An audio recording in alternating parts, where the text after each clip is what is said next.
Bonjour à toutes et à tous, bienvenue sur ma chaîne Ciné-Série Galaxy. Ça me fait plaisir de vous retrouver aujourd'hui en particulier pour ce film. Ce film, c'est le lauréat de l'Oscar, meilleur film 2021, meilleure réalisatrice, meilleure actrice aussi. Il s'agit de Nomadland de Chloé Zhao avec Frances McDormand dans le rôle principal. Et c'est un chef-d'œuvre et le terme n'est pas galvaudé. Comme d'habitude, critique sans spoilers avec d'abord le synopsis, le casting. Et cette fois-ci, on commencera par des anecdotes de tournage et ensuite on en viendra à ma critique à proprement parler, ce que j'ai pensé du film, point fort, point faible, le tout, encore une fois, je le répète, sans spoilers, donc vous pouvez regarder la vidéo avant d'aller voir le film. Le but c'est de vous donner envie d'aller voir ce film que j'ai énormément apprécié. Alors, le synopsis, quel est-il? On y suit Fern, qui est une nomade, c'est-à-dire quelqu'un qui se déplace au gré de son bon vouloir à travers les États-Unis. Là, en l'occurrence ici, il s'agit des États-Unis, qui se déplace de petit boulot en petit boulot, tantôt pour Amazon, tantôt pour une chaîne de restauration, pour un parc à thème, et qui va faire la connaissance d'autres nomades tout au long de son voyage, de personnes qui ont vécu une vie assez difficile comme elle, des personnes qui ont traversé des difficultés de santé, la perte de proches, parfois des personnes qui ont été désespérées et qui ont repris le goût à la vie, des personnes d'un certain âge et parfois des personnes plus jeunes. Elle va rencontrer tout un tas de personnes à travers ces milliers, dizaines de milliers de kilomètres dans son van, car oui, le concept c'est de vivre dans son van.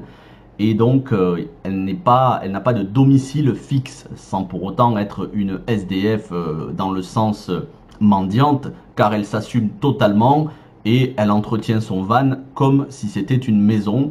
Elle a tout ce qu'il faut pour vivre, mais elle a cette liberté que beaucoup n'ont pas aujourd'hui, certes, qui s'accompagne parfois d'un manque de confort, mais qui la fait revenir aux choses réelles. Voilà pour le synopsis, on va passer au casting, à l'aspect technique. Alors, réalisé par Chloé Zhao. Chloé Zhao, c'est cette réalisatrice qui a été choisie pour réaliser Les Éternels de Marvel, qui sortira bientôt chez nous. On pourrait se dire, oui, bon, c'est juste une faiseuse, une très bonne directrice de film, ça va être une yes woman, ils l'ont prise juste pour faire remplir un cahier des charges. Ce serait mal connaître Chloé Zhao et sa filmographie.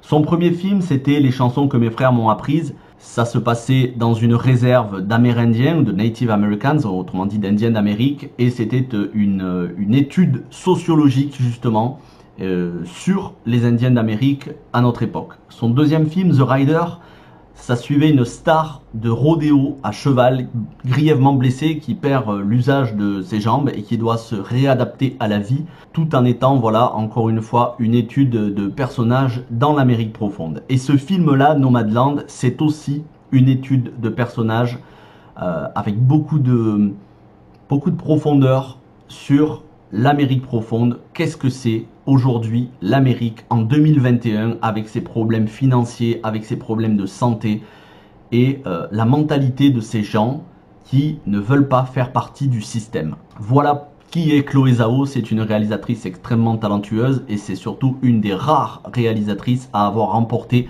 la récompense suprême, l'Oscar, avec Catherine Bigelow en son temps. Ça n'est pas n'importe qui. Et c'est une excellente chose qu'elle ait été choisie pour réaliser Les Éternels de Marvel. On peut lui faire confiance, elle saura le mener de main de maître. Et ce ne sera pas juste un blockbuster dénué d'âme, juste avec des effets spéciaux et un gros casting. Il y aura quelque chose à dire dans le film, et ça, c'est la personnalité de Chloé Zhao.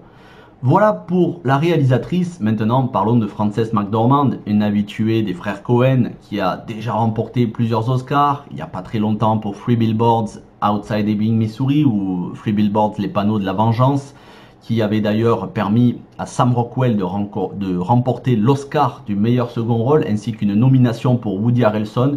C'était un des meilleurs films sortis, alors je pourrais plus vous dire si c'était en 2017 ou 2018, je l'avais vu au cinéma, c'était juste un chef-d'œuvre. Réalisé par dans la veine des frères Coen, c'était pas par les frères Coen, j'ai oublié le nom du réalisateur, mais c'était un excellent film. Frances McDormand, c'est une habituée de ce genre de film indépendant. C'est pas du tout le genre d'actrice qui va prendre un gros cachet de star à plusieurs millions et qui va faire passer avant tout le divertissement.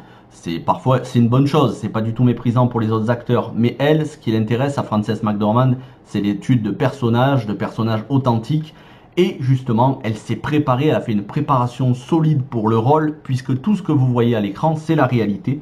Quand vous la voyez travailler dans les locaux d'Amazon, elle a réellement travaillé dans un centre de traitement de commandes d'Amazon, elle a réellement travaillé dans une cafétéria, dans un parc touristique. D'ailleurs, l'intégralité du casting en dehors d'elle et de David Strathairn, on va y revenir sur cet acteur, l'intégralité du casting, ce sont de vrais nomades. Ce ne sont pas des acteurs professionnels, ce sont des personnes qui jouent leur propre rôle. Puisque vous avez une personne âgée, une actrice, donc un personnage du film qui s'appelle Linda May. En réalité, son vrai nom et prénom, c'est Linda May, car elle n'est pas une actrice, c'est une nomade. Et Frances McDormand a passé de nombreuses semaines, de nombreux mois, et a réellement vécu dans une camionnette pendant 4 à 5 mois pour justement le film, pour se préparer. Quand vous voyez à un moment donné, vous verrez dans le film, elle a préparé des maniques. Qu'est-ce que c'est des maniques? C'est une sorte de gants pour attraper des objets qui sortent du four. C'est réellement elle qui les a cousus. Voilà. C'est ce genre de détails qui nous montre que Frances McDormand a été impliquée à 200% dans le film. L'esprit du film, elle le reflète. Voilà pour à peu près le casting. David Strathairn qui joue lui aussi un nomade. Alors lui pour le coup c'est un vrai acteur comme Frances McDormand. Si vous connaissez son visage, c'est parce que vous l'avez probablement vu dans la saga Bourne, notamment La Vengeance dans la peau et l'héritage, Jason Bourne l'héritage, mais pas seulement. On a pu le voir dans Good Night and Good Luck de George Clooney ou encore Les Chroniques de Spiderwick. Petit film très sympathique qui était sorti dans le courant des années 2000 avec un petit peu de fantaisie que je recommande.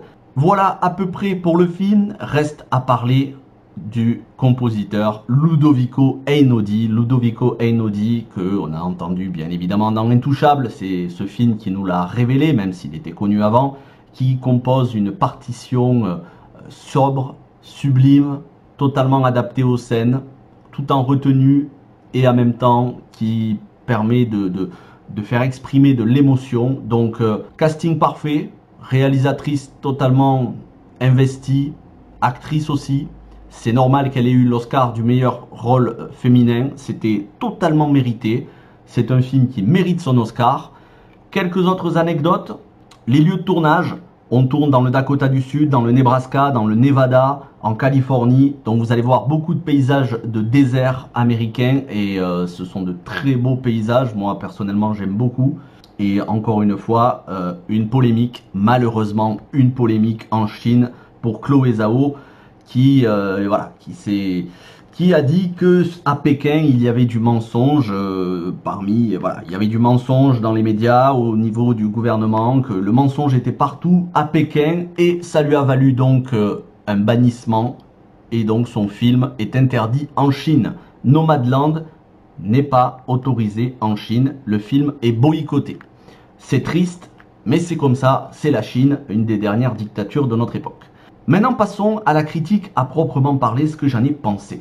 Vous avez compris que j'ai aimé le film. Moi, ce qui m'a touché, c'est que le film est dénué de toute romance, on est vraiment sur quelque chose de réel. Il y a une réflexion sur le consumérisme quand on voit Amazon, alors c'est pas un film à charge contre Amazon, mais quand on voit les conditions de travail d'Amazon, de ces gens qui sont payés, bon, ils sont pas payés au lance-pierre, mais en même temps, ils font énormément d'heures, c'est du travail à la chaîne.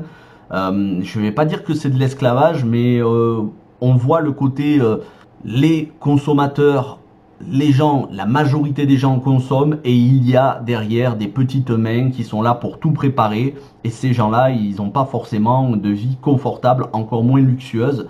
Donc oui, il y a une réflexion sur la consommation, sur notre implication dans la consommation et dans tout ce qu'il y a derrière. Mais c'est pas non plus un film qui culpabilise. Des personnages maintenant, les personnages qui sont abîmés par la vie. On a d'ailleurs ce personnage de Linda May, donc qui n'est pas un personnage, qui est une personne réelle, qui raconte au personnage de Frances McDormand qu'à un moment donné, elle a voulu se suicider, mais c'est son chien, ses chiens qui l'ont retenue parce qu'elle s'est dit, si je me suicide, qui va s'occuper de mes animaux? Je peux pas leur faire ça. et donc elle a décidé de se battre, de continuer à vivre. On voit une galerie de personnages qui ont été abîmés par la vie, qui ont tout perdu. Énormément d'entre eux ont perdu un proche, soit de cancer, soit d'autres maladies, notamment Frances McDormand dans le film, son personnage a perdu son mari d'un cancer, mais pas seulement, elle a perdu sa ville entière, victime de la crise économique où tout a dû fermer et donc sa ville est devenue une ville fantôme. Ça, c'est la réalité de l'Amérique. On a aussi des personnages qui sont positifs. C'est pas un film qui est déprimant. On a des personnages positifs, centrés sur les vraies valeurs. Je pense à un personnage, je ne vous dirai pas lequel, qui parle de la fin de vie. La fin de vie est abordée dignement. Un personnage atteint d'un cancer qui décide non pas de finir sa vie dans un hôpital, mais dans la nature, reconnaissant de tout ce qu'elle a pu voir dans sa vie, de beauté, des oiseaux, des couchers de soleil, des paysages dans la nature, et donc elle décide de finir sa vie. C'est son dernier voyage en quelque sorte avec son van. Son dernier voyage, elle va pas mettre fin à ses jours, mais elle mourra sans être non plus dans des hôpitaux branchés 24 heures sur 24. Encore une fois, le film ne donne pas d'indication, ne dit pas c'est comme ça qu'il faut faire, mais on voit ces gens-là qui sont tournés vers les choses les plus importantes par rapport au reste de la société. On a aussi une réflexion sur les pionniers de l'Amérique. Qu'étaient les pionniers de l'Amérique avant qu'elle devienne l'Amérique que l'on connaît du 20e, 21e siècle avec cette surconsommation? Qu'était l'Amérique au tout début? Bien oui, c'était des nomades, des gens qui se déplaçaient. Alors c'était pas en van, c'était en chevaux. Là, maintenant, c'est avec des vannes, des minivans, des fourgons. Il y a une réflexion sur ces gens-là. Liberté et grands espaces. Leurs héritiers, ce sont les bikers aujourd'hui. Une réflexion aussi sur le sentiment d'indépendance vis-à-vis de la société. Des gens qui pourraient faire partie de la société, mais qui ne veulent pas. Mais aussi la difficulté de se réadapter. Il y en a certains qui essayent de se réadapter à la vie en société après avoir passé des années en tant que nomade et qui n'y arrivent pas forcément. Donc là aussi, cette réflexion. En gros, des gens qui se contentent de peu, de vraies valeurs, d'entraide, de générosité, c'est ce qu'on voit, qui sont frappés très durement, peut-être plus durement encore que les autres, par la crise financière, notamment au niveau des retraites, quand on voit certains qui vont faire leur demande de retraite, ils ont que 500 $, donc ils sont obligés, malgré leur âge avancé, plus de 70 ans, de continuer à travailler. Il y a aussi la notion de famille qui est abordée. La notion de famille, c'est pas uniquement les liens du sang, mais c'est la famille que l'on se crée, et tous ces nomades se sont créés une famille. Ils se voient parfois à plusieurs milliers de kilomètres et plusieurs centaines, voire milliers de kilomètres plus loin, plus tard, ils se rencontrent à nouveau. Donc la notion de famille, pas par les liens du sang, la dignité de gens qui ont tout perdu mais qui ne se plaignent pas, qui ne se victimisent pas, ça fait plaisir parce qu'aujourd'hui c'est quelque chose qu'on a sans cesse dans les médias. À tort ou à raison, le but n'est pas encore une fois de stigmatiser qui que ce soit, on comprend bien, les gens qui ont du mal à finir la fin du mois, c'est normal qu'ils se plaignent, mais là on a affaire à des gens qui souffrent en silence, mais qui quand même sont positifs. Et ça c'est important, des gens qui souffrent mais qui restent positifs, qui ne s'attardent pas sur leur malheur mais qui essayent de venir en aide aux autres. C'est peut-être le plus gros point fort, le message à retenir du film. Et enfin, parce que Chloé Zhao a été choisie pour Les Éternels de Marvel, il y a un petit clin d'œil à Marvel dans le film. On a le personnage de Frances McDormand qui à un moment donné marche en ville et passe devant un cinéma, puisqu'il faut savoir que le film se passe en 2011-2012. Elle passe devant un cinéma où est projeté Avengers. Voilà, c'est peut-être un petit clin d'œil, c'était peut-être pas fait exprès, je l'ignore, mais ça m'a amusé de voir ça, sachant que aussi elle travaille maintenant pour Marvel. En résumé, un film qui a largement mérité ses 3 Oscars, meilleur film, meilleure réalisatrice, meilleure actrice. Elle en aurait mérité beaucoup d'autres, bien évidemment, mais c'est déjà pas mal et je vous le recommande absolument. N'hésitez pas à me dire dans les commentaires si vous avez vu ce film, si vous l'avez aimé. Et moi, je m'en vais vous préparer d'autres critiques de films, d'autres critiques de séries. Merci à tous, n'hésitez pas à liker, vous abonner et partager cette vidéo. Passez une bonne journée, une bonne semaine, prenez soin de vous et ciao tout le monde.